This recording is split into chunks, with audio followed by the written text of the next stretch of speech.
या गावात जिकडे बघाल तिकडे तुम्हाला फक्त फॅन्सी नंबर असलेल्याच गाड्या दिसतील। गावातल्या एकेका माणसाकडे 10 ते 12 गाड्या आहेत, परंतु सगळ्यांच्या नंबर प्लेट मात्र सेमच। तर 10 दिवस 10 अनोख्या गावांमध्ये आज आपण बघणार आहोत हे अनोखं गाव। बरं, आता तुम्ही म्हणाल की हे आताच्या यंग जनरेशन मुळे आलेलं फॅड असेल, परंतु तसं नाही। तर मागच्या 45 ते 50 वर्षापासून या गावातल्या लोकांना फॅन्सी नंबर गाड्यांचा नाद आहे।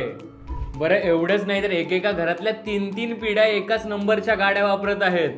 जवळजवळ 46 वर्ष आली। प्रत्येक नवीन गाडी घेत असताना आम्ही 82 नंबरच घेत असतो। बरं, या गावकऱ्यांना गाड्यांच्या फॅन्सी नंबरचा एवढा नाद आहे की ती गाडी कोणती घ्यायची हे नंतर ठरवतात, परंतु गाडीचा नंबर हा आधी बुक करून ठेवतात। गाडी घेतली की अगोदर नंबर बुक आणि हे अशा माझ्या 10 गाड्या आहेत आता 1600 नंबर। या गाड्यांच्या फॅन्सी नंबर वरूनच ही गाडी कोणत्या घरातली आहे हे संपूर्ण भागात ओळखलं जातं। 1600 नंबर हीच आमची ओळख। त्यांच्या लकी आणि आवडत्या नंबरसाठी हे गावकरी कितीही रक्कम मोजायला तयार असतात।